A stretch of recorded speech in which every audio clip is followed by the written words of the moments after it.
Hello friends, welcome to class to college.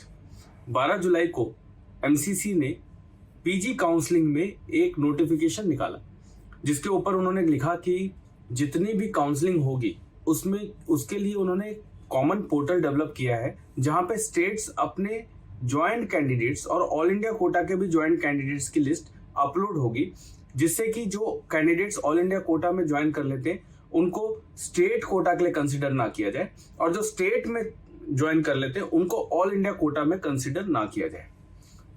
इसके ऊपर काफी सारी वीडियोस आई हैं 2-3 दिन में। काफी लोगों ने ये बोला है कि इसमें कट ऑफ नीचे जाने की संभावना है। हमने भी इस पे एनालिसिस किया, काफी डीप एनालिसिस किया, काफी सारे स्टेट्स को पिछले साल के जो प्रोसेस रहा उसको भी अंडरस्टैंड किया। उसके हिसाब से थोड़े से ये मिथ है कि कट ऑफ नीचे जाएगी। तो इसके इम्प्लीकेशन क्या होने वाला है, ये जो कॉमन पोर्टल डेवलप होगा उसके बारे में चलिए हम लोग चर्चा करते हैं। सबसे पहला, कट ऑफ नीचे नहीं ऊपर जाएगी। 2021 नीट यूजी 2021 और पीजी 2021 की काउंसलिंग में देखा गया कि कई स्टेट्स के मेरिट लिस्ट रिवाइज हुए। अलॉटमेंट लिस्ट आने के बाद दोबारा अलॉटमेंट लिस्ट निकाली गई। वो ऐसा इसलिए हुआ क्योंकि स्टेट और ऑल इंडिया कोटा के बीच में कॉमन पोर्टल नहीं था, कम्युनिकेशन गैप था।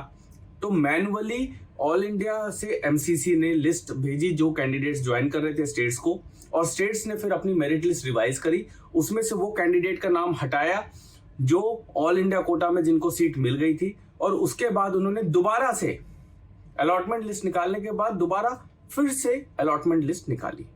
ये कुछ स्टेट्स में देखने को ऑलरेडी मिला। इसकी वजह से काउंसलिंग प्रोसेस जो है वो जनवरी में स्टार्ट हुआ था और अप्रैल एंड तक 4 महीने उन्होंने निकाले काउंसलिंग प्रोसेस को करने में।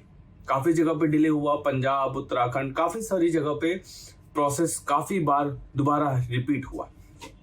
फ्रेंड्स, उससे क्या हुआ था पिछली बार, जो कैंडिडेट को सीट मिल रही थी, ठीक है, अगर हम केवल डायरेक्टली देखें तो हम ये देखेंगे कि चलो 6 कैंडिडेट जिन्होंने किसी एक कॉलेज में उनको सीट मिली, से फॉर एग्जांपल यूपी में केजीएमसी में मिलती है, और वही 6 कैंडिडेट जो हैं उनको ऑल इंडिया कोटा में भी एक कॉलेज मिल गया। यूपी की मेरिट लिस्ट से वो कैंडिडेट हट जाएंगे। तो देखने में तो ये फील होगा कि 6 कैंडिडेट की वजह से नीचे के कैंडिडेट को सीट मिल गई। लेकिन हम लोग कट ऑफ कहां से देखते हैं? हम लोग कट ऑफ देखते हैं कि जो लास्ट कैंडिडेट है उसका क्या स्कोर है। हम ऊपर के कैंडिडेट्स को नहीं देखते, हम नीचे के कैंडिडेट्स को देखते हैं। जब पिछली बार किसी भी प्रोसेस को हमें ये समझने की जरूरत है कि एमसीसी ऐसा क्यों कर रहा है, कॉमन पोर्टल क्यों ला रहा है। उसका एक ही कारण है, प्रोसेस को स्मूथ बनाना।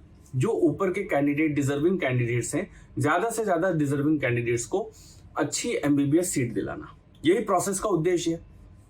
क्या होता है क्या नहीं होता वो दूसरी बात है, बट जो objective of the process change है वो यही है, उसका क्रक्स यही है। एक्चुअल में क्या होगा, हमने देखा कि 6 जो टॉप के कैंडिडेट केजीएमसी में से फॉर एग्जांपल गए, उनको ऑल इंडिया कोटा में भी सीट मिली है। तो उसकी वजह से क्या होता है कि जो नीचे के कैंडिडेट हैं, जिन 6 कैंडिडेट को सीट मिल सकती थी उनको सीट नहीं मिली, उन्होंने कहीं और पे एडमिशन लिया। सेकेंड राउंड के बाद थर्ड राउंड में मॉप अप राउंड में ये 6 सीट खाली रही, तो और नीचे के कैंडिडेट्स को मॉप अप राउंड में सीट मिल गई। अगर यही सेकेंड राउंड में जो 6 बच्चों को केजीएमसी सीट मिली थी और ऑल इंडिया में मिली थी, तो ऑल इंडिया कोटा यूपी को लिख देता है कि ये 6 बच्चों को मेरिट लिस्ट में कंसिडर मत करो। तो जो नीचे के जस्ट नीचे के 6 बच्चे उनको सीट मिल जाएगी। तो जो मॉप अप राउंड में कट ऑफ और नीचे जा सकता था वो जाने का कोई स्कोप ही नहीं बचेगा। आने वाले टाइम में हो सकता है इसी साल स्टेट के बीच के कोऑर्डिनेशन को भी एमसीसी इस पोर्टल के थ्रू डेवलप करके, टाइम कम है लेकिन शायद डेवलप करके आपस में जो कम्युनिकेशन है कि अगर आप स्टेट में भी, से फॉर एग्जांपल एक कैंडिडेट है जो कर्नाटका में जाके एडमिशन लेता है प्राइवेट कॉलेज में और यूपी में भी लेता है, तो जहां की काउंसलिंग पहले हो रही है, जहां पे ज्वाइनिंग पहले हो रही है, वो जैसे ही अपडेट करते हैं तो बाकी स्टेट के मेरिट लिस्ट से भी वो कैंडिडेट गायब हो जाएगा। देखने के लिए अगर आप केवल सतही तौर पे देखेंगे, एट द सरफेस देखेंगे, तो आपको लगेगा कि अरे इससे तो कट ऑफ नीचे जाएगी। बट अगर आप एक्चुअल में देखेंगे तो आगे आने वाले राउंड्स में अवेलेबल सीट जो है वो कम हो जाएंगी, काउंसलिंग का प्रोसेस जल्दी खत्म होगा और कट ऑफ नीचे जाने की संभावना कम होगी। ये एक एस्पेक्ट है, ये एक व्यू है। इसमें कुछ और चीजें बहुत इंपॉर्टेंट है। वो क्या है? राउंड 2 से चॉइस फिलिंग बहुत इंपॉर्टेंट हो जाएगी।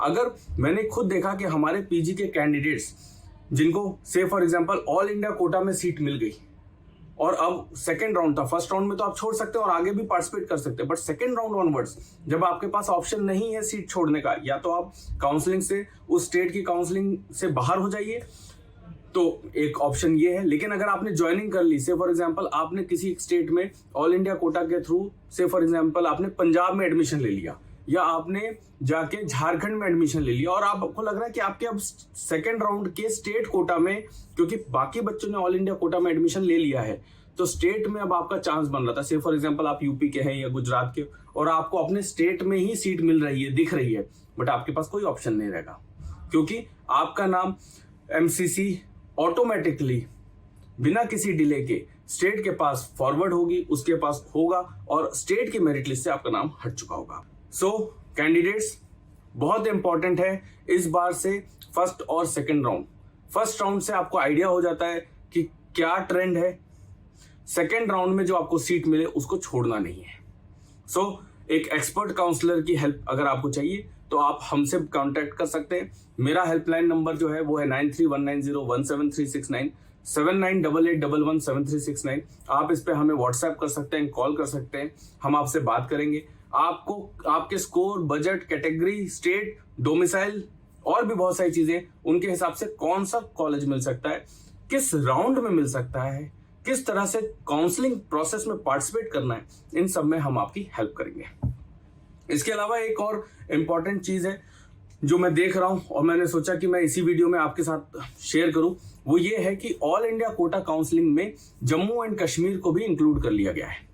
जम्मू एंड कश्मीर में हमारे पास गवर्नमेंट कॉलेजेस हैं और एक प्राइवेट कॉलेज है ना। अब जो ये ऑल इंडिया कोटा में गवर्नमेंट कॉलेजेस की 15% सीट आने से बहुत सारे बच्चे जो बारामूला, उधमपुर, श्रीनगर, कई बच्चे इंडिया के नहीं जाना चाहेंगे because of certain issues, challenges. But कुछ कैटेगरी के कैंडिडेट्स या कुछ डोमिसाइल कैंडिडेट जो कश्मीर के ही हैं और बाहर रह रहे हैं, उनके लिए एक बहुत अपॉर्चुनिटी है। और आप ऑल इंडिया कोटा में जम्मू कश्मीर के कॉलेज भरते हैं जो कि टेररिज्म अफेक्टेड है, बट हो सकता है कि आपको उससे कोई इफेक्ट ना हो रहा हो। सो उन जगहों पे आपको सीट मिलने के बहुत अच्छे चांसेस हैं। तो ऑल इंडिया कोटा में ध्यान रखिएगा और हो सकता है ये ऑल इंडिया कोटा में जम्मू एंड कश्मीर यूजी में भी शामिल हो जाए। सो एमबीबीएस एस्पिरेंट्स के लिए, कैंडिडेट्स के लिए भी, उन कैंडिडेट्स के लिए जो कश्मीर बेसिकली, नॉट जम्मू, डोडा, बारामूला, उधमपुर, श्रीनगर, ऐसी एरियाज में जाके अपनी एमबीबीएस कर सकते हैं, अपनी पढ़ाई कर सकते हैं, उनके लिए बहुत अच्छी अपॉर्चुनिटी है। डीम्ड यूनिवर्सिटीज के लिए भी एक चेंज आएगा जो हम देख रहे हैं कि एमसीसी जो है वो अपने प्रोसेस को ज्यादा स्मूथ बनाना चाह रही है, लूप होल्स को कम करना चाह रही है, प्रोसेस को जल्दी कंप्लीट करना चाह रही है। सो उसके लिए इस साल क्या हुआ था कि स्टे वैकेंसी राउंड में डीम्ड यूनिवर्सिटीज में जो 10 टाइम्स लिस्ट जा रही थी वो कहीं डिस्प्ले नहीं हो रही थी। बोला गया था डिस्प्ले करने के लिए, बट वेबसाइट्स पर डिस्प्ले नहीं हुई थी कि किस कैंडिडेट को रिपोर्ट करना है किस कॉलेज में। इस प्रोसेस को भी एमसीसी इस साल स्मूथ आउट करेगी। हो सकता है अपना पोर्टल का लिंक जैसे वो स्टेट्स को दे रही है वैसे ही वो डीम्ड यूनिवर्सिटीज को दे। उस दिशा में एमसीसी अग्रसर है, काम कर रही है। अगर किसी कॉलेज में स्टे वैकेंसी में 10 सीट बच जाती है या से फॉर एग्जांपल 5 सीट बच जाती है, तो मॉप अप राउंड में जो आपने चॉइस फिलिंग करी है उसके हिसाब से जो मेरिट लिस्ट बनेगी उसमें 5 का 10 टाइम्स मतलब 50 कैंडिडेट्स की लिस्ट एमसीसी उस डीम्ड यूनिवर्सिटी को भेजेगा। उसका एक पोर्टल का एपीआई उसके हो सकता है वेबसाइट पर, या एमसीसी अपने वेबसाइट पर डीम्ड यूनिवर्सिटीज का डिस्प्ले करे। इन दोनों में से दोनों पॉसिबिलिटी कोई भी हो सकती है। या तो डीम्ड यूनिवर्सिटी की वेबसाइट पर एपीआई होगा, एक पेज होगा जहां पर डिस्प्ले होगा, या फिर एमसीसी अपने पेज पर ही डिस्प्ले करेगी कि उन्होंने किस कॉलेज में किस कैंडिडेट का डिटेल भेजा है और उनको कब रिपोर्ट करना है। सो इससे भी डीम्ड यूनिवर्सिटीज में एडमिशन, अच्छी डीम्ड यूनिवर्सिटीज में एडमिशन जो है डिजर्विंग कैंडिडेट्स का होने की संभावना बढ़ जाती है। सो ओवरऑल अगर हम देखें तो जम्मू एंड कश्मीर में जो कॉलेजेस आएंगे, अगर वो ऑल इंडिया कोटा में शामिल हो जाते हैं, पीजी में हो गया, अगर यूजी में भी हो जाता है, तो कट ऑफ उन कैंडिडेट्स के लिए नीचे जाएगी जो कश्मीर में एडमिशन ले सकते हैं। बाकी जैसा थंबनेल में भी और हेडिंग में भी आपने देखा, मेरे हिसाब से पिछले साल भी ये हुआ है, कट ऑफ्स ऊपर चली गई थी, नीचे नहीं आएंगी। नीचे वाले कैंडिडेट्स को जो by chance by luck third round, fourth round, fifth round में, एक्सटेंडेड राउंड में जो सीट्स मिलती थी वो मिलने की संभावना कम है। कट ऑफ्स डेफिनेटली ऊपर जाएंगी।